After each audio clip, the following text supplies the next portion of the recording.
Hello and welcome back to Join Dota League Season 5 here on HeflaTV 2. This is going to be Game 2 of a Best of 2 series between Elysium and 4 Friends plus Shrilly. I'm Grandis V, and I'll be covering this game for you in English here on HeflaTV.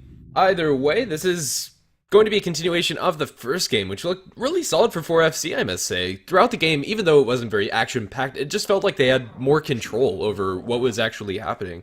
Elysium kind of passively went through, they got decent farm on all of their cores, but it really didn't feel like they transitioned that into anything really meaningful. They just kind of let the game go by and waited for 4FC to jump onto them, which just really doesn't work out.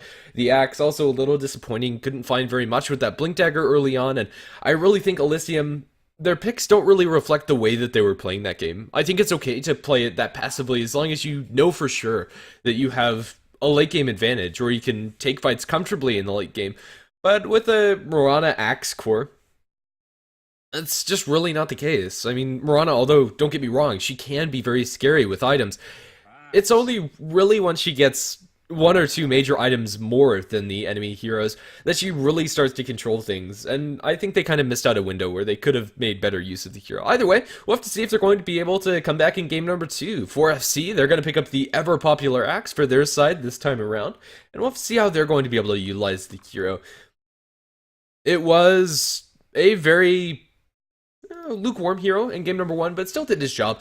We'll have to see if 4FC are going to be able to make a change, and Axe is definitely one of these heroes that can very much explode throughout the game. If you give him room, hardly any room at all, he can find himself a Blink Dagger at a very early time and then completely dominate the game. But Elysium gonna give us a little bit of a change of pace. They're gonna snag up the Venomancer for themselves, and a very peculiar first pick. Not something that we're pretty used to seeing in this first pick slot at the very least. Venomancer's hero does show up every once in a while, and, well, again, they're going to put their faith in the Ancient Apparition. Theoretically, this combination can be so scary. If they get ahead, you get an early Agnum Scepter level 11 on both of these, you pretty much just kill the enemy team. Absolutely nothing you can do about it if you're them. You end up just getting Blink Nova'd by the Venomancer, and the Ice Blast, if it connects on the 3 heroes, all 3 heroes, if they got both of those ultimates on them, are pretty much completely up the river. Nothing you can do about it. No healing, no sustain for you, and then you just melt. It can get very scary, and if they are able to find themselves some nice momentum, I could get behind this from Elysium, but I definitely think that this game is not one that they can play like game number 1. When you go for a Venomancer, you'd like to be putting a little bit more aggressive pressure onto the enemy team, be it by getting kills or by pressuring the towers or aggressively split pushing. But either way, you want to be controlling the map more than what we saw. Scarlet Mage going to be a second pickup for 4FC and works well with the Axe dropping a Mystic Flare on top of a called target, as well as just being an all-around solid hero. Can't really complain. Stopping the Venomancer from getting off his ultimate before he falls is a wonderful tool to have at your disposal, and constantly going to be annoying for him. Most Venomancers are pretty okay with dying, as long as they get off their ultimate on a number of enemies. This game might not be the case for him. Abaddon banned out by Elysium. Naga Siren and Batrider taken out by 4FC. Well, we'll just have to see what's going to be in the future for both of these sides. The Axe is really the hero to watch for 4FC. I'm not really sure what mandates the Naga Siren and Batrider bans coming out from 4FC. Maybe it's just something that Elysium are comfortable playing with, and more than likely it's just something that 4FC don't want the enemy to have. There's still Vengeful Spirit in the pool that would work pretty nicely, countering that Batrider, but it would open up Elysium to just go ahead and outright ban it, and then pick up the Bat for themselves. The Necrophos ban is also very interesting. Up against an Ancient Apparition, I, for one, really don't like playing Necrophos. Shutting down all the heals from Death Pulse makes that hero so very squishy and easy to bring down, and honestly, I think that he probably would have been outdamaged by the Ancient Apparition and Venomancer both, even though their damage is mostly over time. It is a very scary combination, and I think they probably could have avoided that. Either way, Elysium will snag up the Clockwork, and will find themselves a way to start fights, which is wonderful. Just having a nice initiator for your team. Combos well with the Ancient Apparition. Dropping an Ice Blast on top of a cogged unit is very easy. But then again, you do have to work with Skyrath Mage dropping a Mystic Flare on top of your Clockwork. If it's only one hero that's isolated and Clockwork does not have a Blade Mail, it's really sad for the Clock. You're pretty much just a sitting duck at that point. You'll get a Mystic Flare to the face, and then you're completely screwed. Nothing you can do. Alrighty then. 4FC, let's see where they go from here. The Vengeful Spirit, I'd really love to see it. It's a hero that throughout this series really has been completely ignored, and for no really good reason. I think Venge is a wonderful support hero. Combos well with the Axe, combos well with Skywrath Mage, good defensively up against the Clockwork, and has a lot of synergies and counter synergies on both sides. Although at a certain point, if Venomancer and AA get stacked, could just instantly die to their combination if the Vengeful Spirit isn't careful. I still think it would fit nicely. But for FC, they have a decent amount of room, although they probably are going to be shying away from more of a split-pushing approach with the Clockwork on the enemy's side, and just with the threat of Elysium's gank. I think that they could more than comfortably take 5-man fights with what they've already put together for themselves, or even look for pickoffs of their own. What that's going to translate into in the pick is still yet to be seen, and honestly, I think it's only 4FC that truly know what's going on. Okay, then. Well, let's see what's going to be that choice for them. 36 seconds on the reserve time, so we get to see them pull the trigger for this last pickup. If it's not going to be that Vengeful Spirit, and they instead want to go for more of a core role, Faceless Void could fit the bill, but instead they'll go for the Wraith King.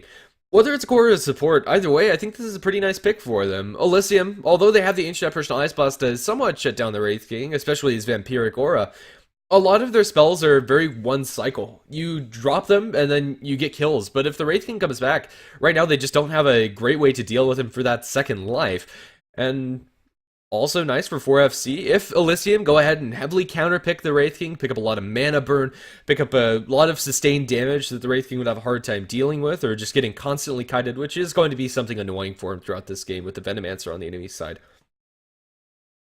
But either way, I think it's pretty solid. It fills a similar role with the synergy between Vengeful Spirit and Skywrath Mage. Just offering a play stun into Skywrath Mage's kit is a great boon to have if you're the Skywrath Mage, and very easy to bring down targets at that.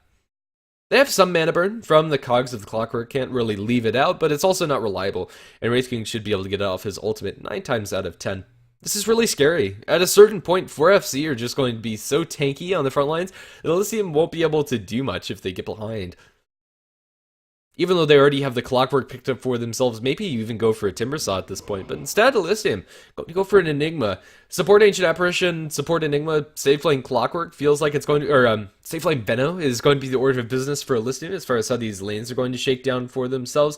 Or even maybe a Veno mid. It wouldn't be a bad choice at all, especially up against 4FC's current heroes. There's really not a mid matchup that Venomancer would be sad in, or extremely sad in, but 4FC, it's pedal to the metal. They're going to go for the Undying next, and this is scary. This should be able to punish the Enigma's greediness inside the jungle, although he's able to farm at an incredibly fast rate. His actual impact inside the game is going to be very low for a long time, and this Undying, I really don't see a great way that 4FC, or that Elysium rather, are going to be able to kill off this lineup from 4FC. It feels like they're just going to be constantly sustained.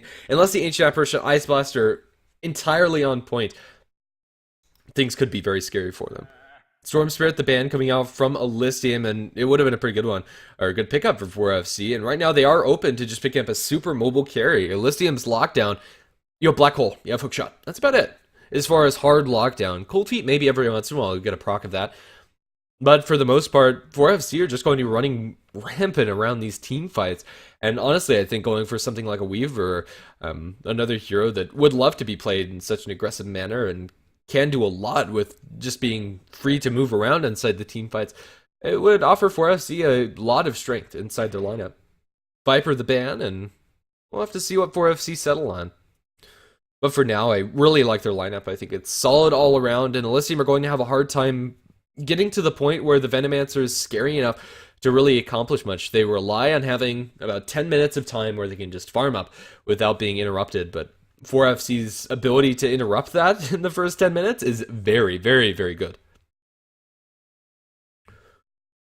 Alrighty then, Elysium, 10 seconds of the proper time and plenty of reserve time to think about this last pick. What's going to shore up their weaknesses as a team? It doesn't really feel like there's anything in particular. I think Invoker is probably a pretty good choice. And even if they don't go for an Exhort Invoker to combo with the gank coming out from the Clockwork as well as the push from the Enigma, giving some more summons with Forge Spirits in there, a Wex Invoker would be very nice and disruptive up against 4FC's lineup. So it feels like it would be pretty nice for them, but it isn't going to be an end-all be-all by any means. It's not going to shore up everything. But I think it's probably pretty much as close as you can get to having a jack of all trades that, if you get ahead, would be able to fit nicely into Elysium's lineup. If not for that Invoker, not sure exactly what they're going to be considering. The win ritual last game did a decent job, although shackles were very hit or miss. Not one of those amazing games where pretty much every shackle seems to find a target to latch onto. Oh, but then again, it wasn't bad, and maybe they'll just go for something that they're comfortable, like that Wind Ranger. 20 seconds on the clock for Elysium as they contemplate this next pickup for them. If they really want to go all in for the push, Lycanthrope is there, and could be a decent choice for them. As scary as 4FC's fighting potential is, very early on, their wave clear is pretty limited. Really, all it is Axe. That's pretty much it. Everybody else is very single target focused, and Tombstone's okay, but Elysium, they settle on a Razor here. And although it's going to be nice in lane, I don't see this Razor transitioning well enough to really effectively shut down 4FC's lineup. I think this is kind of a lukewarm pick and doesn't really do enough. I think it's not risky enough for my likes. Well, we'll just have to see. Best of hope for Elysium. Their lineup feels very safe. And although that's nice and all, they played a very safe game last game, and it just didn't work out for them. I think they need something a little bit more control heavy, or something that snowballs a little bit harder than a Razor. 4FC, on their side, I really would like to see them go for something along the lines of that Weaver. I think that would be a wonderful pick for them, or the Shadow Fiend. That's completely acceptable too, although he's not a super mobile hero. Unless you get like a Blink Shadow Blade or something along those sorts. It's somebody that's going to be able to go to town when the rest of his team is up in the enemy's grill and running inside the front lines. With Wraith King untying Axe as your frontline tanks, this is incredibly scary. It's going to be Pablo's Shadow Fiend too. Yeah, definitely draft advantage towards 4FC, but we'll have to see what Elysium are going to do about that once we load into this game. And as much analysis as I pump into it, I'm often wrong for one. And also, individual play plays a big component. It can't actually be estimated to a certain extent. You can only give a ballpark of these teams' actual ability to play, and I think as a general rule, 4FC are playing better as far as the game one is concerned. That said, we'll go ahead and introduce both team lineups. Pop, playing on the Razor, starting out with Boots first. Propolo on the Venomancer, covered on the Ancient Apparition yet again. Hugo on the Enigma, and Clockwork going to be handled by... excuse me, Saren. 4FC on the Radiant side of the map. Pablo going to be playing on the Shadow Fiend. Let's take a look and see how many 3-hero Raze combos he has. 1,503 kills, however. It looks like he's been playing Shadow Fiend nicely. It should be an interesting year to watch him play on. Axe going to be played by Trilly, followed by an Undying, handled by Eris Loco, bottom lane. For now, Scarlet Mage by Steph Style, and Wraith King, handled by, come on, there you are, Strangebee. Well, an interesting dual lane setup coming out from them, but the amount of aggression you're able to put out with an Axe and Dying lane is very, very, very scary. Honestly, I'd be scared with most heroes going into this lane, even though they are two melees, and you can kite them around a little bit if you had like the Venomancer, and Razor might be able to get a decent link off. If you get a couple of spins, if they drop a little too low, Decay, Tombstone is going to mean that 4FC can absolutely go ham, and I think this is definitely the lane to watch. Mid lane matchup, Venomancer versus Shadow Fiend, is very annoying for Pablo at early levels, but since Venomancer also doesn't start out with that much damage, in all honesty, even without any stacks of Necro Mastery up, Shadow Fiend is only at a 5 damage disadvantage, so after the first creep wave or two, this SF is going to be incredibly scary, and actually 4FC settle into a full-on aggressive tri-lane with the Scarlet Mage up towards top, and actually, no, off-lane Enigma coming out from Elysium. I don't think they're going to be able to get enough advantage out of throwing this Enigma towards the off-lane in order to really make it worthwhile, but then again, the Wraith King himself cannot punish it, and as I said, they don't have that great amount of wave clear. Not the lanes I was expecting. This is very interesting, and I really want this to work out for Elysium. It could be something really cool. The Wraith King's not going to have a good time at all. Even just 1v1 versus the Razor is not going to have a great time. But now you throw in that Enigma for some Eidolon harass, and this tier 1 tower is going to be falling down very quickly. Wraith King might be forced into going off into the jungle very soon as he finds some extra levels. They get a point up into the Vampire Core. They bring in the Skywrath Mage, and now going to harass out Hugo. They have a Wraithfire Blast, and they're going to commit it. Hugo going to be dropped down to about a half here with another Arcane Bolt and a couple right clicks. This might be our first blood. Does he get the neutral denied? No. that is going to be Strange Bee drawing First Blood onto Hugo. And that offlane Enigma, the Dream is completely dead, especially if they kill off some of these Eidolons. That's 1 CS fed away by the Enigma. That's going to be 2 CS fed away by the Enigma. It looks like they're going to mop up the whole army. You really can't do this. Steph's style is dropped low, but there's no way he's dying to these Eidolons. They're level 1 Eidolons. It actually doesn't mean much. That is a huge advantage towards 4FC. And even though they leave Razor alone in the lane for the first wave, doesn't actually matter all that much. Elysium going to send their Enigma towards the jungle, and the status quo is looking great for 4FC. Covered going to eat a decay from the Undying, currently only sitting at 404 HP, and that's really close to his max. Eris Loco going to steal the pull, and they can just throw this into the blender. That is the axe. And spin it down. Not much that you can actually do about it. Well, there you have it, Elysium. These unconventional lanes right now aren't doing much for them. The Shadow Fiend right now is at a slight disadvantage up against the Venomancer, but that's going to remedy itself very shortly. Once the Shadow Fiend gets to level 5 especially, there's really not much that he's going to be stopped by the Veno, and even now he's completely even. Unless there's some sort of outside rotation, SF is going to be having a grand old time. So pretty much what that means is that CS is, as far as CS is concerned, Razor is doing wonderfully against the Wraith King. That's going to be the case, but all of these lanes aren't going that well. Strange Bee getting body blocked a little bit by the creeps. Razor not going to dive that all the way. Would have needed 2 full right clicks, and there is a salve up for the Wraith King. So probably a little bit too overzealous for him to go for that, especially when you have a Skyrath mage behind him. Yeah, Razor can more than comfortably take this one solo. We'll just have to see. Axe again, going to be aggressively creep cutting because he can.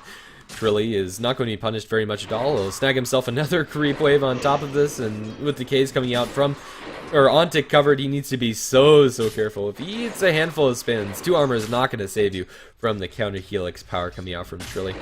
And it's also going to be a very fast blink dagger. They are going to drop yet another decay. His max HP currently less than 400, 359. It's not a great situation to be the Ancient Apparition. The silver lining for Elysium is that after dying, that Enigma was able to go into the jungle and has been unimpeded when it comes to his farm. There weren't very many camps blocked by the Radiant side. In fact, no camps blocked by the Radiant side. But still, this really doesn't make up for the fact that mid lane's a wash, and slight advantage towards Shadow Fiend. And top lane is going wonderfully. Razor dropping low down towards bottom as Strange Bee looks for the dive. Not going to be able to find that next Wraithfire Blast. But yeah, Razor's advantage in this bottom lane is pretty much losing its grip. 13-8 compared to 12-4. Can't say that's dominating. And really, as I mentioned inside the draft, it's not going to be the easiest of games to transition on this Razor. Even if he gets a truckload of farm, what's that actually going to net him?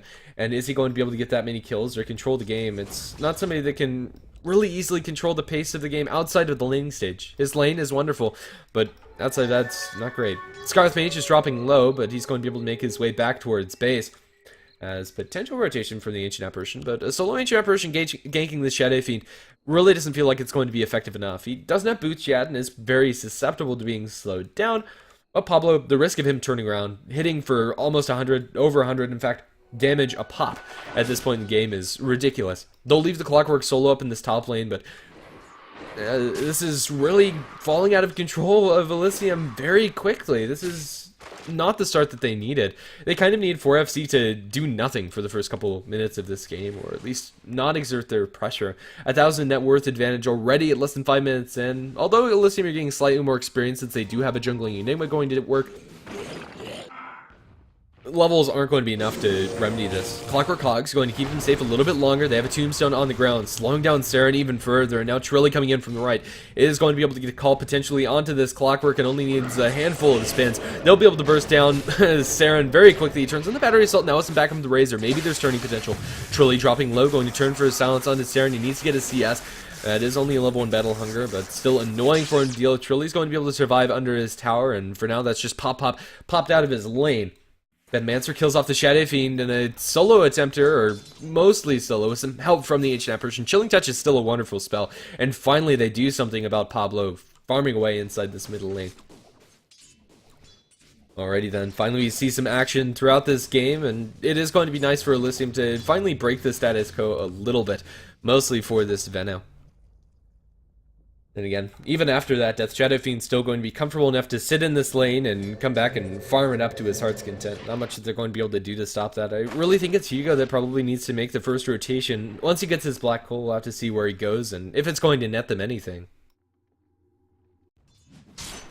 Wraith King, left alone, at least for now in this bottom lane. It's going to be a minus for him, if I'm not mistaken. That is a minus recipe on Strange Bee, especially after the Razor left. And it's going to be a full lane swap coming out from Elysium. Clockwork down towards bottom isn't going to be able to get much more than experience and an occasional CS here in bot. Strange Bee isn't going to be shut down much at all by this. The Clockwork burning the mana is going to be annoying, but outside of that, not much else. Pablo going to go right back to business in the middle lane, racing down a handful of creeps, and now back up to a decent amount of souls.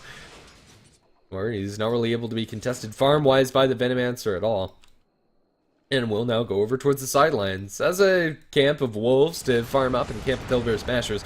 Unfortunately for him, no stacks. This Undying, although there is a lot of aggressive potential, hasn't been able to find any openings. It's actually the Clockwork to lose his life in bottom with the Wraithfire Blast into the Skywrath Mage combination, which is very potent.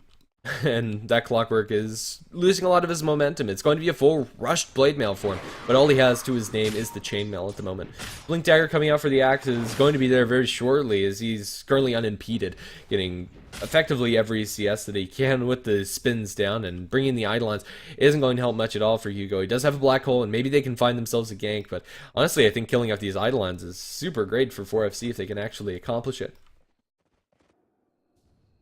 Okay, that Ancient Apparition has been camping mid for the longest of times and has found himself level 5. Level 6 is really when your AA starts to shine, but Comfort is having a better time than he was having last game. At the very least, he hasn't died. Wraith King left alone against the Clockwork, probably not going to get any kill either way. Level 6, however, is up for the Clockwork, but that's met by level 6 on the Wraith King. And unless he gets bounced back by 2 cogs, it's unlikely that the mana is going to be burned enough to where the Wraith King isn't going to be able to get that reincarnation. Alrighty then, just waiting for the next round of items before we actually see some sort of rotation throughout this game. Hugo's actually going to go back for Tranquil Boots instead of going for anything further. Raise combo onto Propolo, yeah, and that is going to be the death of him. With the Haste Rune on Pablo, he's going to go for more onto cover, deep on the tower. One raise, not going to connect. Hookshot actually lands in a covered, and that might be enough to save Pablo. The Haste Rune doing wonders for the Shadow Fiend as he makes his way over towards the left side. Venomancer kills off Skywrath Mage in the meantime behind his tier 1 tower. However, the Shadow Fiend is going to be lucky enough to make his retreat, and a good one it is too, after getting that kill, now sitting at level 8. 1-for-1 trade in the middle lane. Blink Dagger coming up shortly for Trilly is really the big trigger for aggression coming out from 4FC. But they're also pretty happy just farming up. The Wraith King, if he gets a lot of farm, I don't really see Elysium being able to do very much about it, and similar for the Shadow Fiend. I think their late game advantage, even though they are sitting on an Undying, is really good for them. Even though they are dealing with the Black Hole on the enemy side, there's no real carry on Elysium's side. They want to be starting to take control of the map right about now. 15 minutes in, really feels like it's the time that they need to do something, but it's just not happening. Double raise in mid, going to secure Pablo, a handful of CS, and now up to max souls. The Shadow Fiend is trucking with 75 bonus damage. Alrighty, Clockwork down towards bottom. Hookshot cooling off in about 5 seconds or so. I'll have to see where he's going to end up going with it. If you can isolate the Skywrath Mage, it's a pretty easy kill at this point, but right now Sky is not close enough. 4FC, do you get that Blink Dagger up in the axe, or at least the money to do so? Trilly going to go over to the side shop and healed up by the Undying. It's time for them to start making some rotations, and they have a TP as well on Trilly's axe. I think it's pretty much all eyes on him as we look towards the next rotation, or maybe he just farms up a handful of Eidolons. If he spots out that Eidolon army, he might just be able to spin it down. Unfortunately, it does die out, and Ingwa's just using it for scouting purposes. But Hugo himself might be in some trouble. Right now, I don't think either hero has spotted each other. The trees in between them are going to deny them vision of everything else. And Trilly, he is on a hunting mission. He doesn't find out the Enigma for now, and the Blink Dagger is going to have its effectiveness delayed a little bit longer. But at the very least, they'll push this tier 1 tower up towards top, as this lane has been left completely alone by the Elysium side. And even though the Razor is farming decently well, it's not enough to make up for the fact that they're doing nothing. Clockwork wrapping around in mid, looking for the hookshot, finds it onto this, Shadow Fiend, but can't do much. Now turn around with the axe, calling onto 2, dunk 1, and now looking for a Propolo. He gets off the ultimate before falling, but dunk 2. It's a double kill for Trilly. Razor's on the sidelines. TPA is going to keep 1 safe. Undying going to heal himself up, drop the tombstone before falling, but in the end it's 2 for 2. Axe dropping low to that Venomancer ultimate, now just going to wait up for those Tranquil Boosts before being able to come back into action. Raise 1, looking for raise 2 onto cover. Does he have it? Oh, that was a long range raise, so unfortunately not going to be able to snag that Ancient Apparition kill. Haste Rune still on the Razor means that Elysium might be able to find something else, but that's just subsided. For FC, first use of the Blink Dagger, and I'll say it's a success, especially considering who died and with the Wraith King farming in the meantime, whereas Elysium you have to commit pretty much everybody. Tier 1 tower down towards bottom, going to be dropped to about half health with the Wraith King left there solo, and the Tier 1 tower up towards top also sustaining pretty significant damage. 4FC are very diligent about keeping these lanes pressured, and they're doing a good job of it. 11-minute minus coming out from the Shadow Fiend after going for the bottle, Wraith Band, as well as Power Treads, and a stick to boot. It's a good timing for Pablo, and I think it's a solid call. Right now, I think they can rely on the mid-game power of the Axe to tide them through to the late-game portion and just sit on this double minus. They'll be able to get so much farm throughout this game, and Elysium need to do something. And I think by Elysium, I mean this Clockwork. 0-2 and 0. Although he's found a couple of hookshots here and there, it's not really done much of anything, and the Clockwork hasn't been able to find the kills that he desperately needs. He's not putting any psychological pressure on 4FC, or if he is, very little at that. Axe and company going to rotate towards mid as they put pressure on this tier 1 tower in the middle lane. And pretty much wherever they go, 4FC don't need their full forces, and they're farming up a lot more of the map. Right now you have a Shadow Fiend in the jungle, you have an Axe farming mid, and you have a Wraith King farming down towards bottom. For Elysium, you have a Razor farming top. That's it. There's really nothing else to it. Ice Blast lands in mid, Clockwork has an Invis Rune, and might be able to spot out Steph's style. If you can isolate the Skywrath Mage, it's a pretty easy kill for him. He's spotting out Trilly as well as Steph's style. This could be a big wraparound coming out from Elysium. Black Hole committed on it too with the freshly picked up Blink Dagger on Hugo. The turnaround is huge, and that's going to be a clean 2 kills for Elysium after a Invis Rune spotted out by Cernan. It's a much needed boon towards their side and going to give them a large jump in experience and gold for pretty much everybody involved. You have a Blink Dagger now for the Wraith King, and the Shadow Fiend still continuing to farm away, but at the very least now it's their turn to apply some pressure to the enemy side, and it's really much needed. Shadow Fiend pushes out in the mid lane as he does continue up this farming status. 4FC, despite losing their Skywrath and their Axe, aren't going to be heartbroken about this, and now potentially looking for the turn. TP in a rainbow of TPs. The cogs are going to bounce back pretty much everybody involved, although they're not going to be cancelled. Blink forward by the Axe, going to be bounced back into the enemy team. Can they get the call onto Cernan? Oh, very close, but actually can't do it. Sorry about that, my goodness. A little bit of misclick there. Ancient Apparition under his tower needs to be careful. They do secure the tower tonight at the very least. And now Covered is going to be covered in Axe, as he is going to be dove underneath this tier 1 tower with no backup. He is going to be Wraithfire blasted to the face, and now Trilly just going to chop him down one swing of the Axe at a time, even reserving that Culling Blade mana. Very conservative play coming out from Trilly. Most Axe players would have just gone for the dunk for the sake of it. It's such a satisfying spell to use. 4FC. Take a tier 1 tower on top after the fact, and although their tier 1 tower in mid might take a little bit of damage, Elysium, with no Black Hole, this Enigma, his build really isn't going to be doing that much of anything. He will be able to cut the creep wave with his Eidolons and company, but I think that 4FC can still make a defense. Tier 1 tower in mid on top is going to fall, and now Trilly makes his way towards the mid lane, and that tower really isn't close to dying at all. Shadow Fiend being wrapped around upon by Elysium, looking for the hookshot initiation from Cernan, but they actually can't find an opening. And for now, it's just going to be the enemy team exerting control over Shadow Fiend's jungle, and even continues to raise up these creeps. Pretty ballsy play when you don't have vision close, but now Trilly bumps into Hugo. One spin on the creep wave, call is actually going to miss, and Hugo is going to be just fine.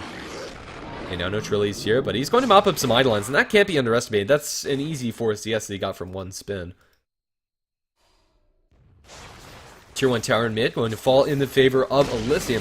That'll be destroyed by the creeps, but still things are looking okay for 4FC. They now have the Blink Dagger up with the Shadow Fiend too, and they consistently keep a 3k net worth and experience advantage throughout this game, even when looking at a disadvantage when it comes to towers. Shadow Fiend going to be able to obliterate the Clockwork with just a handful of raises. Looks like it was just blink in, short raise, long raise, and that's the end of the Clockwork's life, as Pablo finds himself a freebie after picking up that Blink Dagger. Unfortunately, didn't see that happening. Sorry for missing the kill.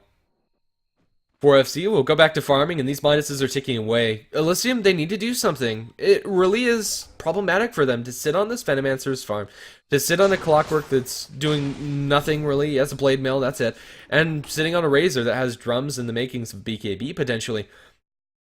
But they're not fighting, and really there's not any clear openings for them to fight. Shadow Fiend mops up a tier 1 tower down towards bottom, and 4FC, the status quo is looking wonderfully for them, with the smoke coming out from the Skywrath Mage, as well as from the Axe. Whoever comes down to this bottom lane could be in for a world of hurt. No. Covered, it looks like you're going to be covered full of Axe as well. They are going to blink forward, call into the Mystic Flare, Covered's down. And even though the Clockwork and Enigma are there with the Black Hole, they might not jump. Scratch that. They are going to look towards Trilly. They're going to Malefice him up. Where's the backup for this axe? It looks like they're just going to leave him high and dry and be happy with getting a kill on a support and a buyback from the HF version and a handful of TPs forced out. It's not the worst trade, especially since you get Shadow Fiend farming in the meantime and Wraith King farming throughout the entire time of this. Pretty much the entire goal of this game for 4FC is just make space, and Axe is doing that finally. HF version, he's not squeamish about buying back on this hero, but again, it's going to be stymieing his ability to get level 11 and Aghanim Scepter or Midas if he wants to go that route. And honestly, I don't think Midas is going to be on the table for him this game as it wasn't last. Tier 1 tower down towards bottom, going to be the receiving end of the pushing power coming out from Eidolons, but with Cernan so low, TPN from the Wraith King, looking for the blink, going to be cancelled by Malefice and a handful of those Eidolons, so not able to find the jump immediately, but might still be in some trouble. Strange Bee now only taking creep waves, spots out Cernan, blink and Wraithfire Blast, and in the meantime, Venomancer is killed off by the Shadow Fiend. That's going to be clean 2 kills for 4FC across the map, and that tier 1 tower in bottom still stands. They lose their Shadow Fiend in return as Ancient Apparition snipes him inside the well. Poor Shadow Fiend, and a nice ultimate by Covered. But still okay for them, although it's a lot of experience in gold, mind you, for that AA. They're still finding more, it feels. Like there really isn't a point where it seems that Elysium are going to be at a commanding lead inside this game. Aghanim Scepter is going to be the course of action for Trilly, has the point booster up for himself, and is going to be picking up that very shortly. The power of Undying is not really done much for 4FC throughout this game, at least directly. Maybe it's been putting some pressure onto the enemy team of Elysium to where they're actually not able to move around the map because they're afraid that Undying's just going to be able to turn around everything with a tombstone, but 0-1 and 0. Undying's spot in the limelight is pretty much over. Another smoke by Trillian. Stepstyle currently chain smoking throughout this map to look for a jump. Blink Dagger at the ready for the axe, and let's see where this is going to end them up if they're able to find a kill cleanly or a kill at all. Right now, the Enigma is backed off towards the right side of the map, and there's not anybody close. They'll ping out the Razor, however, and now he's being collapsed upon, whether he knows it or not. Skywrath Mage and Axe coming from the north and Undying from the south, looking for that blink call. It should be coming out shortly. They have a Radiant Observer Ward, but Dire have no idea what's happening. They'll jump in, pop, going to be spun down with the ultimate from Skywrath Mage, dunk down, Trilly going to be able to kill him off, and that Razor really could do nothing but just sit and weep. Similar gank squad looking down towards bottom. Strange Bee potentially going to be collapsed upon, but he has a Wraith King ultimate and potential backup coming into a tier 1 or tier 1 tower, and he also has the Axe and Skywrath Mage shortly behind him. Tier 1 tower down towards bottom, going to be glyphed out by the Radiant, but in the meantime, Shadow Fiend's farming up towards top. Wraithfire Blast connects onto Purpolo. No ultimate for 20 seconds. Looks like Strange Bee might be losing his ultimate with the Tombstone on the ground. Elysium just can't fight. Purpolo is dropping low. They hookshot in for Strange Bee. Strange Bee loses his life. Purpolo dropping low, and Arcane Bolt's going to do him in, but now Wraithing is going to be able to cancel a TP after respawning. Now Trilly going to be able to call down Genius and dunk him down, although it costs Trilly quite a chunk of his HP to that Blade Mill. It doesn't matter, 0 for 3, and Wraith King puts a lot of pressure on top in return. That tier 2 tower is at 280 HP. And they deny the tower. Even more gold taken away from the hands of Elysium that they desperately need. This Enigma's getting a decent amount, but really it's all about that black hole. And the only black hole we've seen cast, it was a good black hole, don't get me wrong, but it was completely catching the enemy off guard and isn't stopping 4FC from doing anything directly. 4,000 gold up for the Wraith King. Maybe we're in for a Radiance build up from Strange Bee. We have a lot of gold in the works for the Shadow Fiend, probably just towards a Black King bar, but no matter what it is, 4FC are getting ahead, and they're getting ahead very effectively. And I don't think that extending this game is going to do much for Elysium. I really want to see this Clockwork do some work. 1-5 and 2, it's not been a very happy game for this Clock. Hasn't been able to isolate the single supports. He's been involved in 3 kills and died a lot more than that. The Blade Mill's been nice in these fights, but not nice enough to warrant this hero not really doing much else. Alrighty then, 4FC. They're going to fall back, and actually it's a Maelstrom build for the Wraith King. It is going to offer them some nice amount of magic damage, and probably a better choice than Radiance, although since he was holding onto so much gold, maybe he could have been going for it. Either way, Elysium going to regroup and potentially look to set up a push towards middle lane. This Razor has his Aghanim Scepter in the works, and maybe that's going to be the trigger for Elysium to be able to aggressively fight into the enemy team, and effectively too. Right now, the game is lulled out a little bit. The status quo, though, in the favor of 4FC, everything could change at the drop of a hat. If Elysium win a fight now, the amount of experience in particular they're going to get is absurd.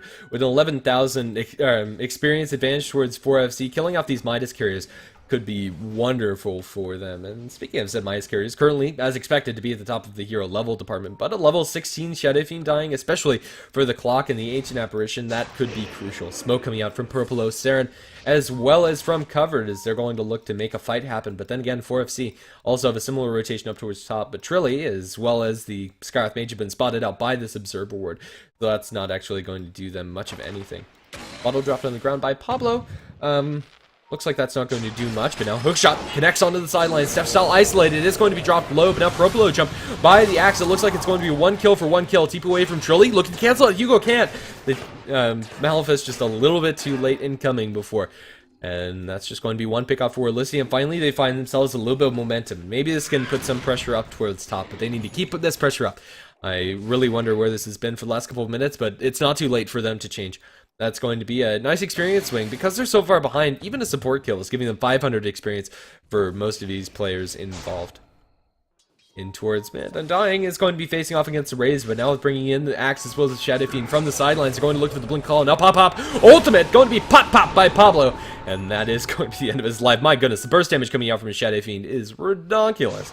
Probably could have gotten a little bit closer before unveiling the ultimate. It does not matter in the slightest. Shadow Fiend is a one-man wrecking crew. BKB, Blink, Midas, Power Treads, and just the innate damage that this hero is able to put out by himself means that at 22 minutes in, he's a juggernaut. 4FC, they can comfortably look for objectives, or they can keep on farming up. I think it's not the pressure on them to actually make things happen, but they're still doing it. 5, 2, and 3 on this axe. He's been partnered up pretty much at the hip with Scarlet Mage. Speaking of Scarlet Mage, he's going to be dropped low. BKB TP up by Hugo is going to help him. No! The damage from Pablo is too much. I thought he'd be able to survive, but no. Not going to be a case. Shadow Fiend is trucking. I know I was just touting his ability to dish, but that was not how he wanted to use that first BKB, the Enigma. Trilly, inside his own jungle, might be spotted out by the Clockwork and company, but for now, they're not going to do so. Mjolnir, now freshly picked up by the Wraith King and Elysium. This next gank attempt is not going to succeed for them. But once they get the Venomancer Ag's ultimate, that is a really big boost in power. Aghanim Scepter for Venomancer is really game-breaking, especially for Skywrath Mage in particular. That 853 HP is nothing. If you're Ice Blasted and Veno ulted, that threshold is completely gone. Aghanim Scepter freshly picked up for the Axe too. It doesn't feel like it's going to have as great an impact as the Aghanim Scepter of the Venomancer, but just because Axe is such a great fighting hero, it's not going to matter, and the HP pools on Elysium also aren't that impressive. Even this core Venomancer is only sitting at 1100 or thereabouts, and the kill threshold is going to be met all too quickly for his comfort. Wraith King farming up inside the woods, and with that, Mjolnir is swinging very quickly, and even though the Venomancer is going to be constantly canceling his Blink Dagger and being a nuisance, it doesn't feel like it's going to matter all that much since he can get into the middle of the fight with the Blink Dagger, and as long as he's making space for the Shadow Fiend, feels like that's more or less what matters. 4FC have exerted their dominance over this map again in Elysium, even though they find one pick-off onto the Skywrath Mage after losing their Enigma in return, have really lost a lot of the gas out of their tank. This is one way to deal with these very big, scary teamfight ultimates, and the Venomancer Nova, as well as the Black Hole from the Enigma, just constantly split push and farm. What can Elysium actually do about this if they commit one of their ultimates, even if they get a high target kill, high priority kill? They're going to be forced to waste a lot of their 5-man fighting potential, and if you buy back or if you just look to engage, it can't be enough. Clockwork Hookshot into Trilly. They might be able to find something finally, and it looks like they will do so. Axe is completely without backup and is going to fall, although he is going to fight to the last death, or last breath. Can't do much. Ancient Precise Blast is going to fly through, but connects onto nothing. Elysium, another pickoff for them, and this is the time to shine. They have Black Hole, they have Poison Nova, and they are going to have everything coming off of cooldown very shortly. Unfortunately for them, there's no tier 1 towers for them to take, but maybe they even consider going into the Roche Pit. They have a very scary Roche Pit fight, and maybe that's enough to secure it for Elysium, but at the very least, I'd like to see them do something, because even though they lose their Axe, Strange Beast farming away. Shadow Fiend farming away. Right now, the CS on these heroes is immense, and they're not being stopped at all. Shadow Fiend potentially going for a Scotty this game. I like it. I think it's completely fine. Even if it's not Scotty, I mean, most of the Ultimate War items would fit nicely for Shadow Fiend. Well, ultimate spent by Purplo in mid, but jump in by Pablo. Going to go for 1 raise, 2 raise. The black hole looking for it, catches out Pablo. Where's the damage onto the Shadow Fiend? Shadow Fiend not jumping low enough since he has a BKB. Try and cancel the ultimate before he dies, but it's only going to be the death run for him. Got off the first one, maybe it's enough. Strange be blinking in the middle of the fray, trying to focus onto a target who will be able to cleave down. The ancient apparition now looking for the clock, but Strange be going to lose his ultimate, and now Pop fighting up against Trilly. Not a fight that he can win. Trilly looking to make a turn. It's currently 2-4 in the trade. Wraithking going to lose his ultimate now, and Strange wants to get back into this, but the blink dagger constantly being cancelled is a nuisance for him, and that fight went surprisingly well for Elysium. They get the one-man black hole onto the Shadow Fiend. It's enough to bring him down. The backup was just a little too far incoming, and maybe 4FC were a little bit too spread out the map, but finally Elysium finds something. Unfortunately for them, the snapback after that fight isn't going to net them a tower or any map objective immediately, but they're finding momentum, and they're getting a lot more experience. If you take a look at that swing in the wrap, it's quite impressive. From 15,000 advantage in 4FC's favor, it's now only a 10,000 advantage for them, and the gold also going to be dipping down quite a bit as Elysium are starting to stem the bleeding. Most importantly, that's going to be levels for your Ancient Apparition, now up to level 11 after that fight, and Clockwork as well, now up to level 13. It's very impressive how much that's actually able to do, and finally we have the fight recap, and we can see exactly how much experience. That's absurd. That's 2,500 on the Razor just from one engagement. He was really able to do a lot of work with that Agnum Scepter, so it was that Axe that really helped him fight in mid. Wraithking going to lose his ultimate. Strange Beast back up and running, but maybe not up and running enough. He'll get some healing support from the Undying, but they need to bail. Right now, Undying's going to lose his life, and even with the Tombstone down the ground, Elysium find themselves another favorable engagement. 4FC, I think they kind of need to stick to one plan or the other. They need to 5-man fight, or they need to go ahead and farm. Jump in by Trilly, but with the Agnum Scepter ultimate coming out from Pop-Up, it might not be enough. They'll be able to get the kill on the Venomancer, but I don't think he cares that much. They might be able to pursue for even more. Stephstyle is going to be chased after. No mana on the Enigma means that they can't actually get the Malefice, and Stephstyle TP away is going to keep himself A-okay. The Shadow Fiend's farming throughout the meantime, which is okay for 4FC, but really this is a little bit of a miscue. Now the Tier 2 tower is going to be pressured. Elysium do have an Agnum Scepter on the Razor, but unfortunately 20 seconds on cooldown for that ultimate to be up. It's still going to be enough to get them finally some map control in their favor. And Elysium, after a long period of passivity, have finally found some sort of foothold into this game. Tier 2 tower is going to fall, and it looks like they are going to be able to give the last hit, and that's going to be given the way of the Clockwork. Now sitting on a decent chunk towards an Agnum Scepter if he wants to go for it. 4FC, I still think they're pretty comfortable in this game, but maybe they shouldn't be as comfortable as they are. The last two fights have gone very poorly for them, and although 4,000 advantage is nothing to scoff at in gold, and 5,000 in the experience, it's also nothing to be super happy about. I think the biggest difference is their gold distribution. If you look at the Skywrath Mage, dirt poor. But also, that doesn't matter that much. Stephstyle's still able to have an impact. Undying, very poor as well, but also, his impact even with items wouldn't be that much. They have a very farmed Wraith King and Shadow Fiend. That's the gold where it counts. They're going to smoke up, look towards the Roshan Pit, or maybe look for a pick-off around the Roche Pit if they're able to find it, but for now, not going to spot eyes onto anyone. Shadow Fiend going down from the south. Might bump into this Clockwork. Do they have eyes onto him? Certain might. They will be able to jump pro below. The Clockwork's over the sidelines, but he's just going to book an ultimate unveiled from Pablo. No, he's actually going to cancel that. They blow him up too fast. Don't even need it. They're going to be able to raise down the Clockwork, and now 4FC are going to strike back in a big way. The Venomancer ultimate was spent before he fell, but now it just means that they're forced to back off and regroup before actually fighting again. So Scotty's going to be up for the Shadow Fiend whenever he wants it, and with some lifesteal coming out from the Wraith King, they'll be able to take down this Roche very quickly, in fact. Look at the damage amplification coming out from the Undying. Roche is gone, and that's going to be a double life probably for Pablo. Right now, he probably doesn't want to drop anything, or maybe they even give it towards another person. Currently going to pass his ultimate orb over towards the Undying as they make their way over towards the side shop as they go on a shopping spree for that completed Eye of Scotty. Pablo and company now going to be able to take a tier 1 tower in the middle lane as well. It's being glyphed, but that's only going to delay the inevitable, as 4FC will be able to make quick work of it too.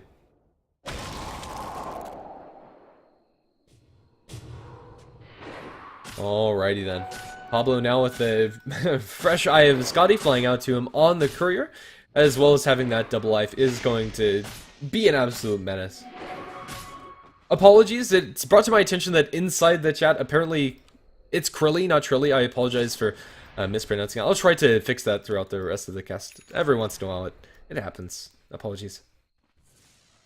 4FC are in a very commanding lead right now, and they have this Aegis on the Shadow Fiend and are ready to start looking for aggressive objectives. They popped the BKB, unfortunately, for SF.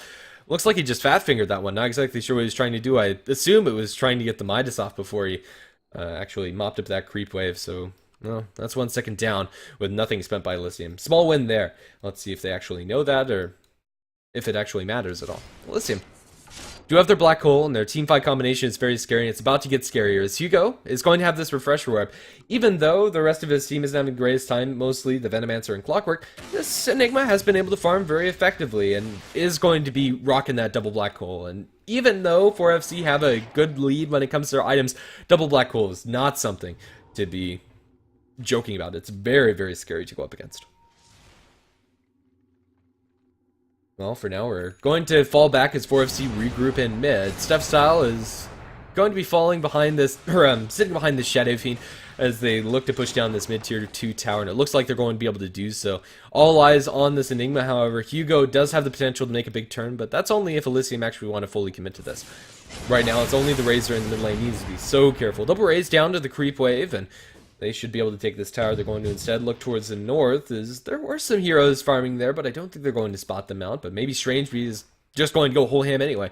He's deep behind enemy lines, going to blink forward aggressively, and instead of going for the tier 2 tower in mid, they'll take the tier 2 tower up towards top, putting pressure simultaneously in 2 lanes and forcing Elysium to react.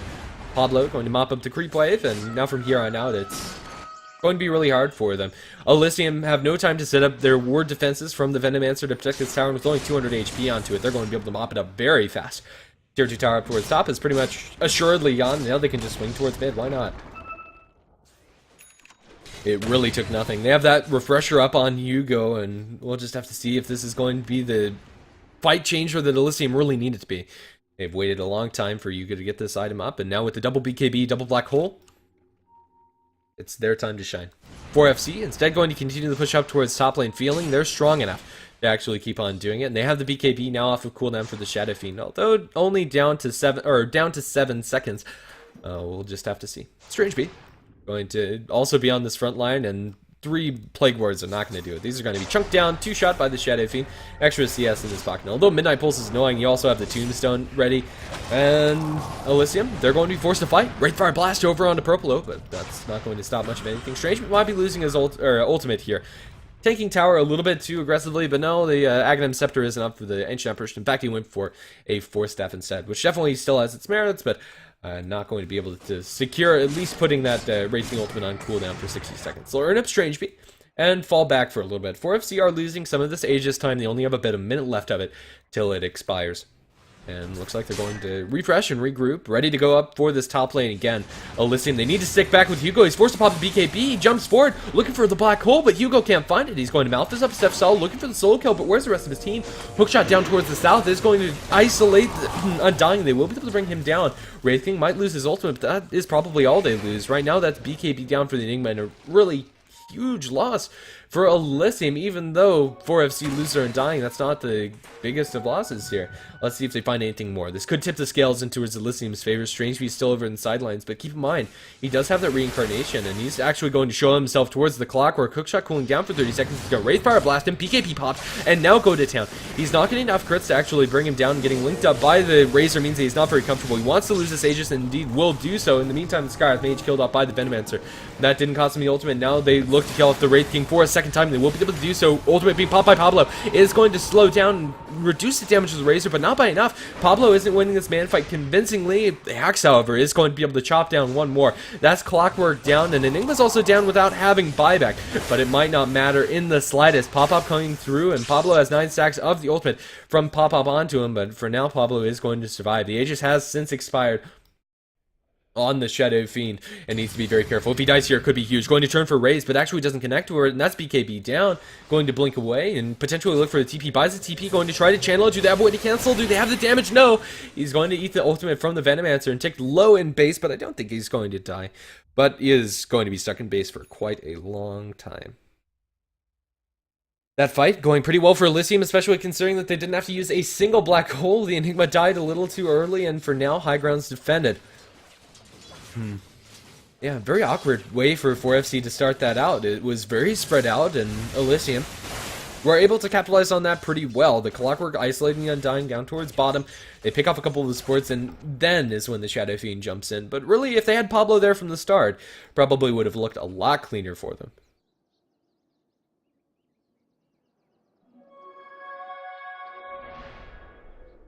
Alrighty then, Pablo going to continue farming. The next order of business for the Shadow Fiend is going to be a Butterfly. He's still trucking, but they desperately need him to take fights. Elysium, with the Clockwork leading the charge, going to set their sights onto this poor Undying, and it looks like this might be 0-5-0, or 0-5-8, excuse me. Arrow's Local going to drop the Tombstone before he falls, but it looks like he is going to fall nonetheless, even with the pipe and a little bit of sustain from a heal, not going to help you enough, and he'll also feed away the gold from the Tombstone. 150 in the pockets of Hugo. Elysium currently have a slight advantage inside the team fights because they're sitting on this double black hole. And we'll have to see if they're going to be able to use that. Blink and call. They find out Hugo. Can they burst down the Enigma before he gets off the black hole? But Trilly's getting turned upon. Pablo popping the ultimate. It's on the sidelines. And although it's going to apply this load, the damage isn't going to do that much. They lose their Undying as well as their Axe. Clockwork going to Cogs, but is probably going to lose his life. Bounce back. The race is actually going to miss. And now Saren is wasting a little bit of time to the Shadow Fiend. As the Wraith King and Skywrath Mage look to chase for a little bit more. Wraith Fire Blast into pop. It is going to eat one more crit from the Wraith King, and it looks like Strange is going to lose his ultimate, but that's going to prove to help their team as he's going to be raised down. Double kill for Pablo. Strange now going to stun up Propolo as the Enigma's coming in from the backlines, but really has been completely absent from this fight, and I don't think he's going to be able to save the Veno. Veno dropping low. BKB forced out by Strange. He's going to be able to blink towards the backlines now. Hugo dropping low. Hugo going to be able to turn for a slow, and it's a black hole. Catches the two most important heroes, but where's the follow-up damage? Venomancer with no ultimate. They're not going to be able to do it. Now Strange survives. No look for the Venomancer. This might just be a 5-man wipe. Crit down, and now going to be cleaved down by Pablo as well as by Strangebee for FC. Going to find themselves a very commanding win, and this time it's Elysium's turn to take a very scattered and hectic fight.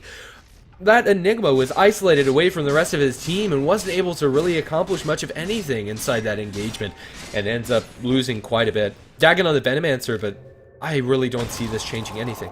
Pablo going to take a tier 2 tower up towards, or down towards bottom, and although the damage from the Venomancer is nice and all, I think the Veil probably would have been a better choice if he wants to go straight up damage, but honestly, this Venomancer just really is having a hard time getting into the middle of the fight. If he really wants to catch him off guard, Shadow Blade might be a decent choice, or Blink Dagger, Force Staff, I think, are more likely, but even then, I think Elysium, they cannot afford to take anything but a 5-on-5 engagement, or if they're fighting up against the full 5-man unit of 4FC, they need all of the tools intact in order to take that fight.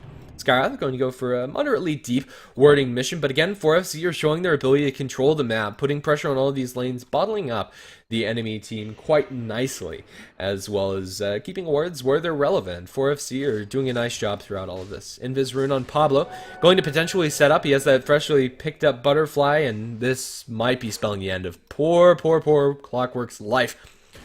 Easy ultimate unveiled from the Shadow Fiend would pretty much be his undoing.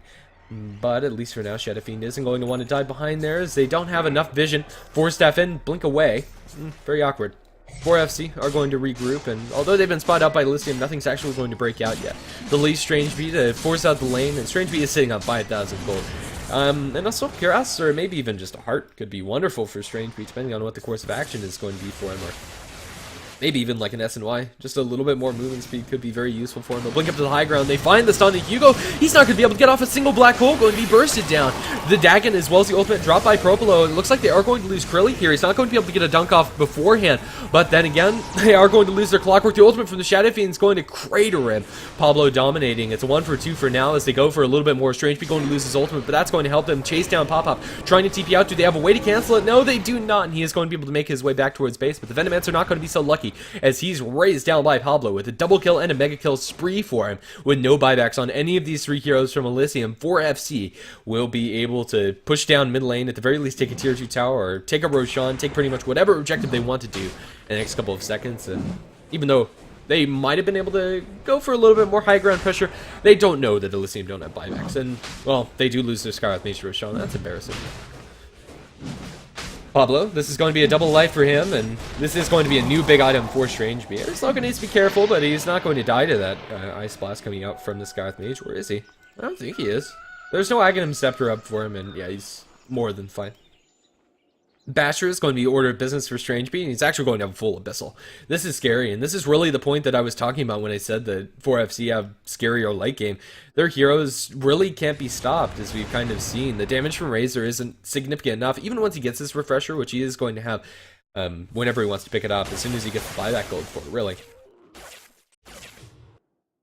It really doesn't feel like it's going to be game-changing. Scarth Mage is disconnected, but don't worry, I think we should be pausing for him as soon as he respawns. Right now, there's no reason for them to buy back, and they don't really have to say any intel to actually wait for him. Okay, there we go. Really is going to go ahead and pause this game as we wait for Scarth Mage to reconnect. But 4FC now with the fresh Aegis on their Shadow Fiend, as well as plenty of tools at their disposal, they can start looking for high ground push very feasibly, or at the very least this tier 2 tower in mid. And then continue on if you win the fight after the fact.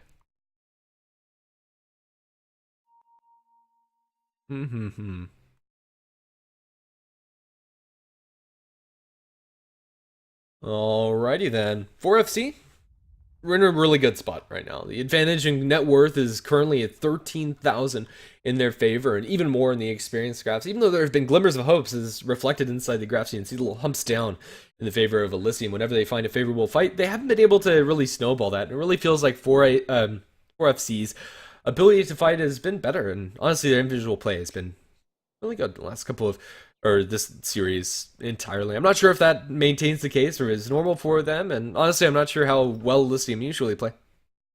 But right now, it feels like Elysium are just a little too tentative, a little too conservative, and not exerting advantages where they have them. 4FC, I think that is going to be the course of action, though. They are still pushing into the double black hole from the Enigma, but honestly, these black holes have been pretty lackluster. From our friend, it really hasn't been thrown out very much, and the threat of black hole is not something to be underestimated, but really we have yet to see the full 5-man black hole, or even like a 3-man black hole into a 1-team fight, even though in the last engagement he got the black hole on the two most important targets that you can get the black hole on feasibly, the Shadow Fiend as well as the Wraith King. They weren't able to follow up with the damage. They really need everything to be put together. But if they do have everything on the same opening, you get a black hole and a 3 to 4 heroes without a way for the enemy team to cancel it. Maybe you can leave out the Undying. If you catch everybody else, get the Ice Blast, Venomancer ultimate on top of it, it should be a full 5-man wipe. And that's the dream for Elysium, and I really want to see it, I must say. It's always fun to watch those big team fight combinations be put to good use. 4FC for now are going to be chilling it a little bit longer. The Scarth Mage has since reconnected, and we have resumed the game. Yeah, it looks like we're just going to be waiting a little bit longer as they replenish themselves in base, as that Roshan was a little bit taxing on their health pools. Butcher Travel now officially picked up by the Shadow Fiend. They do have a casual hand of Midas inside the base. I believe that's the SF's, and he is going to be able to use that later on. And it looks like he wants to use it over in the sidelines. Efficiency coming out from the SF. But yeah, I think 4FC, they have all the tools that they need to push, and although it's scary to go high ground up against the Enigma's black hole, I think as long as you can try to force a fight over at the tier 2, that's probably your opening. There's your Abyssal Blade freshly up for the Wraith King, and honestly, even though it's not the most conventional of choices, I'd love to see Refresher up for Strange Bee as this next item, but he could just tank up. Honestly, Wraith King is pretty much at his peak, especially if he gets a Haste Rune at his disposal. Smoke up coming out from Steph Style and Krilly. We have seen this time and time again throughout this game. Now let's see if this is going to net them anything. Right now, Elysium very defensively postured up towards top, but they are going to start setting up ward defenses in mid as they spot out the creep waves being demolished. But then again, this one ward is not going to do enough. Really need a little bit more time, and even then, it's really risky. Strange Bee spot out over in the sidelines. Wraith King going to get the blink initiation onto Saren, over in the sidelines. Abyssal Blade, now the Mystic Flare. Clockwork could do nothing. If he was AFK, it wouldn't have mattered.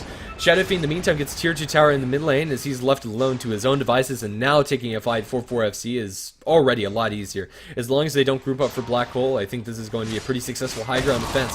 Ice Blast lands onto 2. There's an opportunity for a 3-man Black Hole, but if they go for it, it'll be instantly stopped by Strange Bee or by the Scarth Mage, and the Enigma just isn't in a great position right now.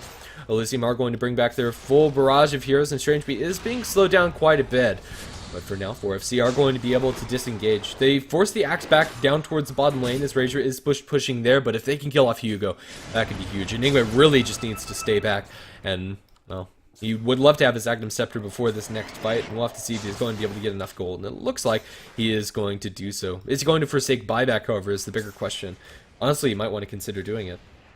With the Midnight Pulse added to a double refresher, or to a double black hole, it is an absurd amount of damage, regardless of the HP pools. Although Shadow Fiend looks pretty tanky at 2600 HP, Wraith King at 2800 or thereabouts, it really starts to stack up when you're dealing with Midnight Pulse, especially if it's stacked with one on the ground. And with the Refresher, if you get the ideal combo, if everybody's standing there, you can get 4 times Midnight Pulse damage off onto them throughout the entire combination, which is sick. Dagon being leveled up by the Venomancer, and 4FC for now have pulled back. That is your Ags up for the Enigma, and Hugo, he really needs to pull something out of the hat for this next fight. His previous Black Holes, although they've been good, haven't been great, he needs to get something amazing. And if he does, it's going to be a huge fight for them.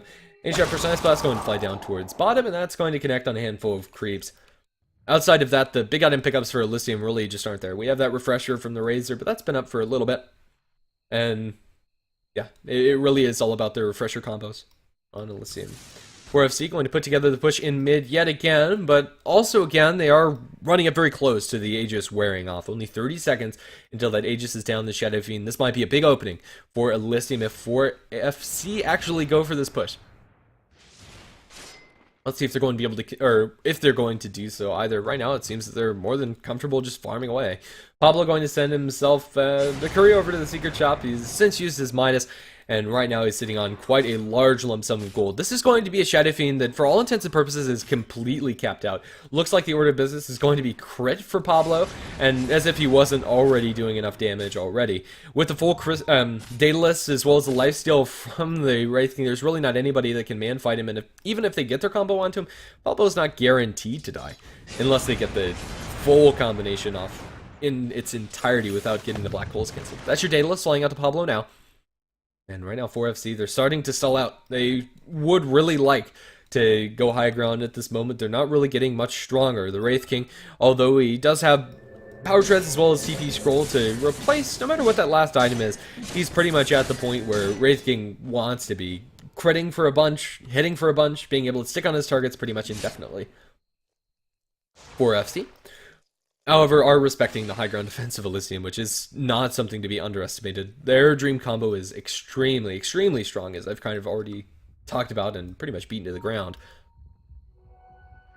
Alrighty then, so if it's not going to be the Daedalus on the Shadow Fiend to push them towards that next high ground push, it's probably going to be the next Aegis, and as much as it pains me to say so, we're probably going to be in for another 3 minutes or so until they have another Aegis at their disposal, or at the very least until they get a pick off. They'll buy the gem on the Skyrath Mage to exert a little bit more map dominance over Elysium, trying to mop up as many wars as they can and secure this high ground push, or at the very least make Elysium scared of farming out by themselves. Well, let's see. Down towards bottom. Wraith King pushing out that lane as the rest of the team is in mid, and they're going to swing down towards bottom. The Razor's up towards the top, and he needs to get back to base very, very quickly. Although he has the TP at the ready, 4FC, it looks like they're finally going to put everything together. Strangebee on the front lines is going to start going to town onto this tier 3 tower, as is the Shadow Fiend. They actually only click it once and then decide better of it. The Icy Vortexes, as well as the threat of the black hole coming out from the Enigma, is enough to scare them off. They'll use the Courier to get some high ground vision coming out from the Skyrath Mage. An interesting application of the Courier, and quite cute, I must say. But won't find them any wards. For now, Elysium's ward vision is okay. It gives them a nice amount of vision towards the mid lane, but it's going to be wearing off soon, and also isn't doing much else. In the side lanes in particular, isn't going to be contributing much to the fights. A gem picked up by them as well, and right now it's just the map advantage game. If either side are able to take a fight, this game could be completely turned on its head. With the pushing power, just with the raw right-click damage of Shadow Fiend and Wraith King, as well as the power of a Refresher Aghanims on that Razor. Okay then. Well, we're going to fall back at least for a little bit longer as we wait for anybody to find an opportunity to do something. Roshan should be the next major objective for both of these teams to be considering going for, and although both teams have potent fights inside the Roche Pit, Elysium definitely have the greater one, just because of this double black hole. We have yet to see it shown off by Hugo, but it is that scary. It really is. Roshan respawn timer is going to be a fairly long one, unfortunately for pretty much everybody involved. I think pretty much most of us would like to watch the fight go on shortly, and the teams might want to as well. Double damage rune spawning down towards bottom might be the biggest pickup in a long time for pretty much most of these heroes. 182 bonus damage for the Shadow Fiend, or 172 bonus damage for the Wraith King would be huge if they're actually able to connect on it. Double damage rune is going to pop now, and unfortunately for them, the Roshan isn't up yet. But if Pablo finds a target to stick on to, he's going to be critting like a champ with plus 389 damage. Venomancer going to drop Plague Ward into the pit, but he's one-shotting these Plague Wards. Not going to bother him for much longer, although it is actually not going to cancel his Blink Dagger. The damage from Poison Sting, although it might be close to being enough to cancel Blinks, I don't think the poison effect from Plague Wards actually cancels Blink Daggers. Them hitting heroes definitely does. Yeah, I don't think it cancels Blinks. At the very least, it didn't there.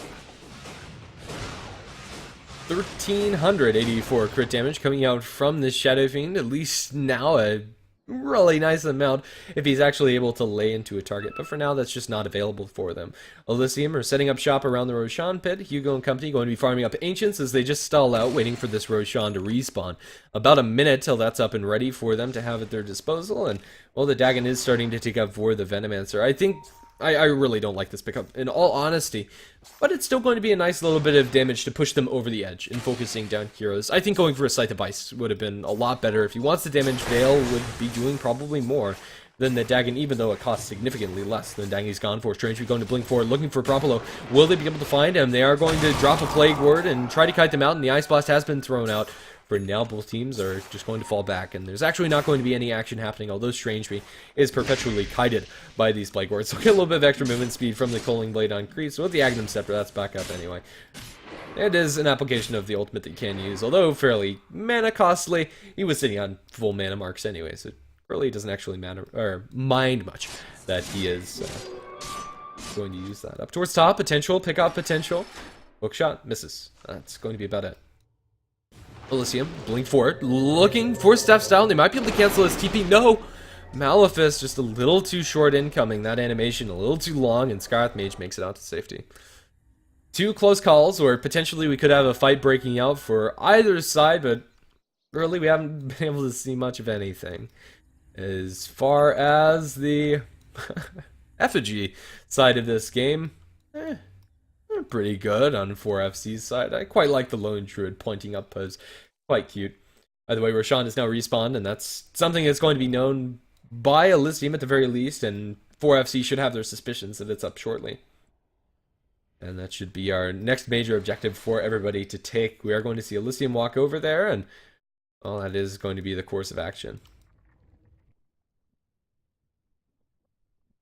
Okay then, 4FC pushing out top as Elysium set up shop over at their Ancients, and they will be able to farm these up as they have been doing for the last couple of minutes, but this action really has been completely diffused, and the advantage that 4FC, although it's significant, don't get me wrong, at 20,000 gold and 15,000 experience, really feels like it's a lot less, and it's starting to matter a lot less too, since the gold that they have in the Shadow Fiend actually isn't buying them anything else. The only thing they really has is buyback.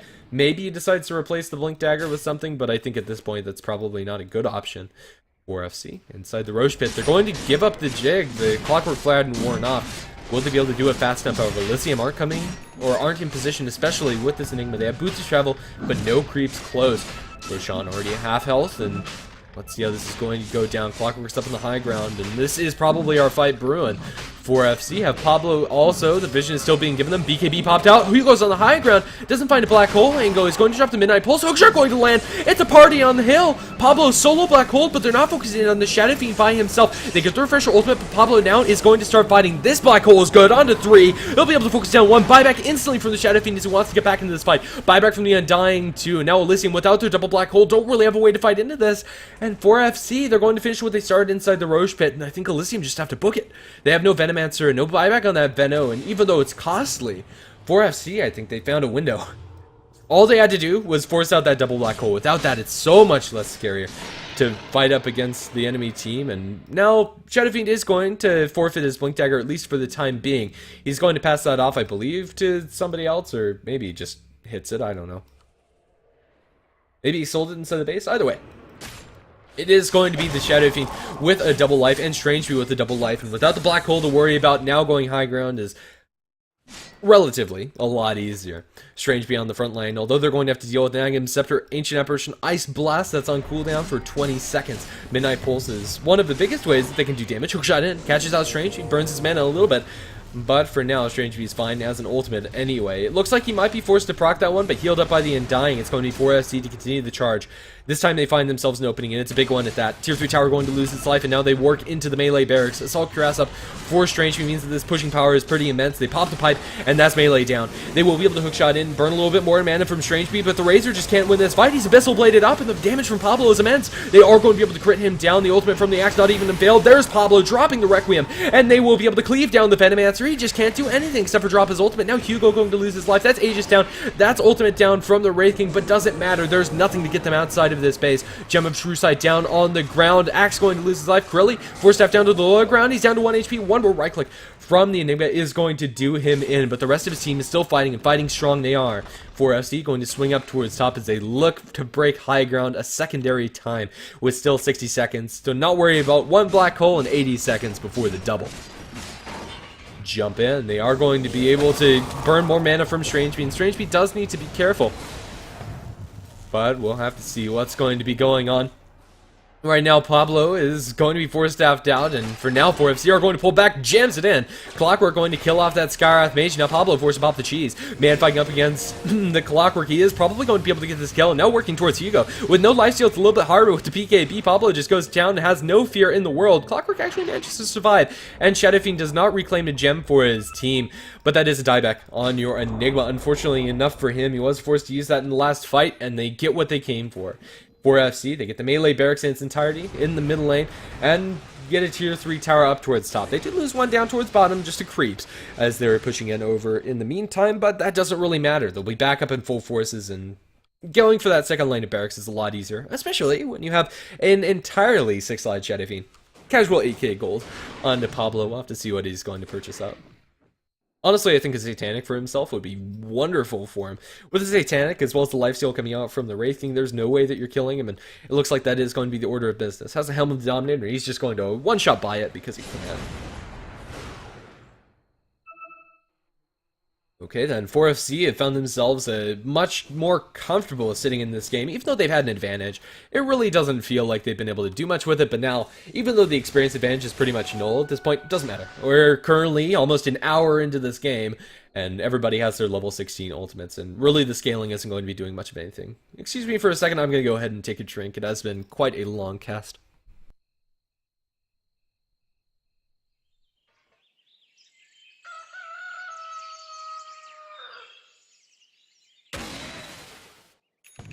Sorry about the silence. If I had a co-caster, you'd be able to listen to him during that.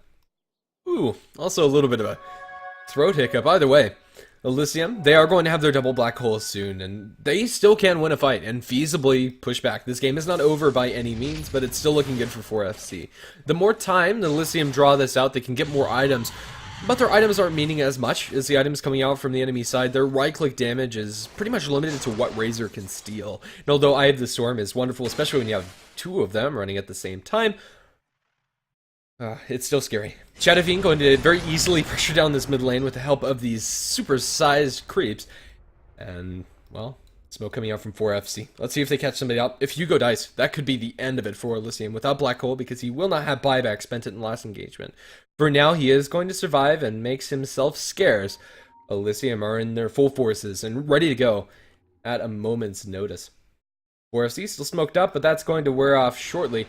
They're going to put their sights up towards top, and honestly, they can just constantly keep a stream of pressure up in this top lane. Every once in a while, put some damage into the range barracks, but that's all that they really need to do. As soon as that range barracks falls, and melee barracks soon to fall after, and eventually Elysium are going to have to commit somebody towards mid. It looks like Elysium, they want to go for a death ball push in mid, relying almost entirely on the refresher ultimates coming out from pop to actually do the damage to these structures. 4FC will continue on their push up towards top lane, and right now it's a little bit of a game of chicken.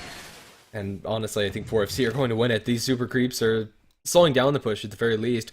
Pop is going to pop one ultimate now, but doesn't want to use the refresher yet. This is going to be a tier 3 tower going down in their favor, but then again, they're losing barracks up towards top. This melee barracks is just straight up getting backdoored. That's with backdoor protection even on. They didn't even have to wait for the creeps. The damage that they have is immense. Right now, Strange Bee is going to be sitting inside the, excuse me, Midnight Pulse, but with an Abyssal Blade and a Hugo, if they kill off this Enigma, could all be over. If he gets a bash, it's pretty much done. He's able to pull off the BKB, but they get the full lane of barracks up towards top, and their tier 3 tower is still not done.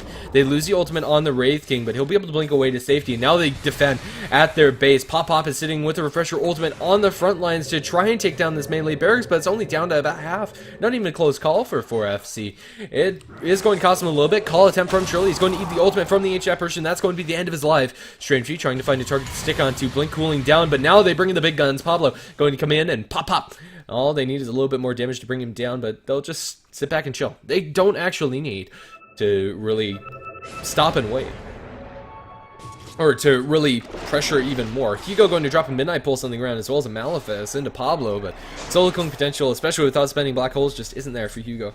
And the Shadow Fiend's going to be fine. They're currently 2 barracks up ahead of the enemy team, and Elysium are at the ropes. Although they're not willing to tap out now, it really feels like they don't have very many options left. Boots to travel up for Pop.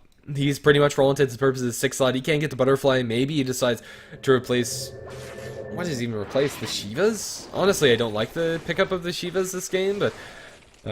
yeah, I don't know. It's mandatory to get an armor item. I think the Assault Cuirass would have been better, just to have a little bit more aggressive potential. Hookshot in. They'll find Arrow Slowcore from the sidelines from 4 step away. The Clockwork isn't going to be able to do much of anything. Strange Beast joined into the middle of this fight, abyssaling up Hugo. He's getting enough bashes, and Hugo's going to fall. That's no Black Holes in this fight, and with the buyback on the axe, this might just be all over. Let's see how this last fight goes. Strange Bee is going to lose his ultimate for now, but they also lose to Venomancer. Hookshot going to miss from the Clockwork, and that's a double kill for Pablo. Now chasing after the Razor. This is really Elysium's last hope. Going to be slowed down. Pop pursued, and well, they just need a little bit more blinking action. Looking for the blink from the axe, not going to be able to find that out, but they might just go up to the top lane and end it now. Shadow Fiend's going to be inside their base as they chase for the rest of the heroes, and it's Ancient Apparition and Razor against the world. Their chances are slim to none, and now Pop's chances are even less than none, as he's going to get bashed down by Strange Bee and company, and poor Pop is going to be dunked away. And even though he is able to drop a dying breath slow, doesn't matter, that is officially game. I don't think there's really anything that Elysium could do. They have no buybacks, and at this point, this is going to be tier 4 towers and the end of the series. Throughout it, 4FC, they've been playing very well, but I really think that Elysium's problem is that they just don't capitalize on advantages when they have them, and they don't hit the time windows that they really need to do so. GG is officially called out by Hugo, and is going to be responded in kind by 4FC. It was a nice series, but throughout both of these games, 4FC really showing that they played well, and they did a very good job. 2-0 is going to be the end result in the favor of 4 Friends plus Krilly. Thanks for watching. I've been GrandisV here on HeflaTV. If you like the casting, you can follow us on Twitter, Facebook, and here on Twitch at HeflaTV. And the pods will be uploaded momentarily to youtube.com/HeflaMook if you're interested in watching these games again. That said, that's going to be GrandisV signing out, and hope to see you soon. Adios.